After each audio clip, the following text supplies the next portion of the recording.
Dear friends, today we're going to look at the legal logistics of a Jewish legal proceeding, which will give us a small glimpse into the injustices enacted against our Lord from a legal standpoint. And this will help us to see the sorrow that filled our Lord's heart at his own people violating the basic standards of justice. And here the Lehman brothers simply quote for us from two main texts, one the Old Testament and secondly the well-known Jewish text called the Mishnah, and they give more than ample references in their text to these points. But for us, and I just want to begin with going through an outline of the basic standards for a Jewish procedure. And as I mentioned them, have in the back of your mind your own knowledge of what took place at the trial of our Lord, and it'll be able to give you a little glimpse into the injustice and think of the sorrow which fills our Lord's heart at this time.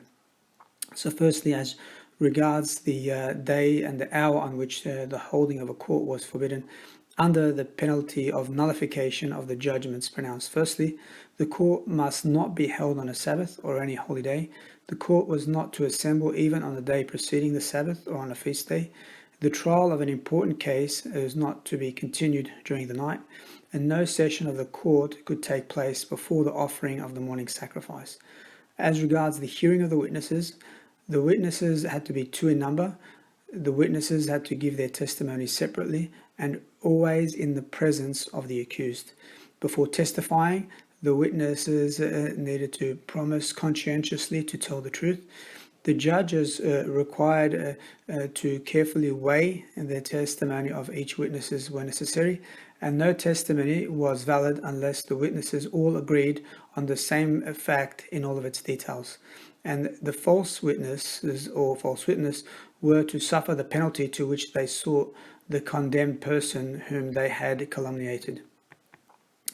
As regards the examination of the accused person, the expressions used by the judge towards the accused person are to be humane and kind, or even fatherly.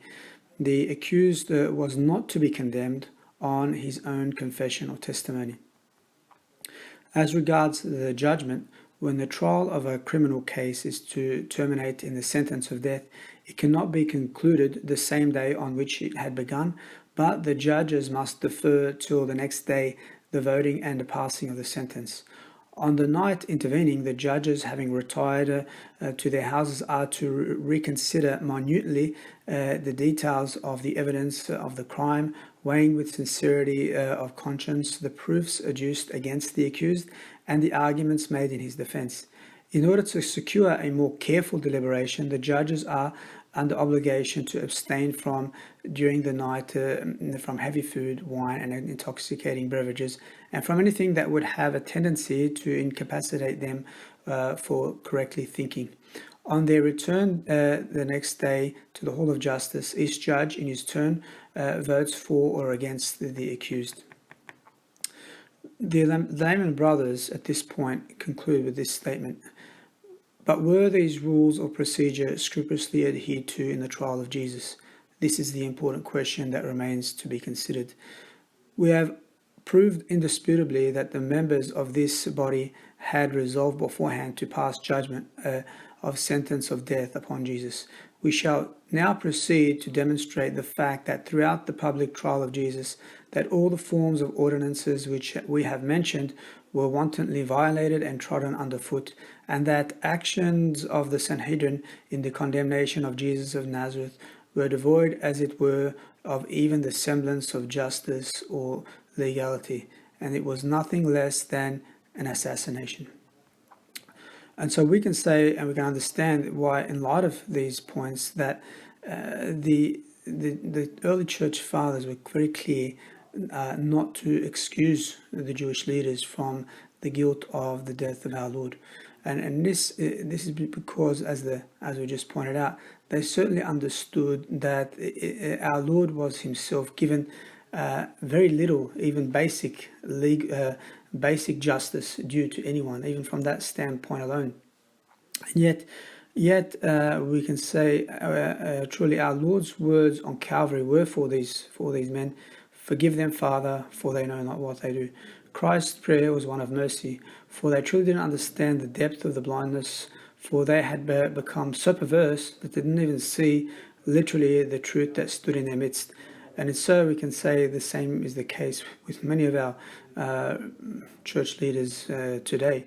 And we traditional Catholics are not excluded from this, as we can say realistically, many of us are not much better than our religious or secular contemporaries.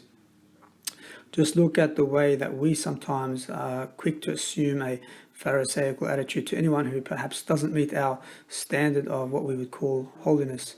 Or need I say anyone that doesn't meet our way of seeing or doing things.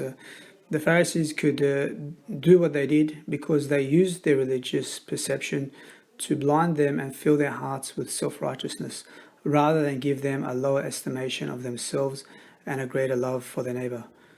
Truly, dear Jesus, forgive us, for we do not know what we do.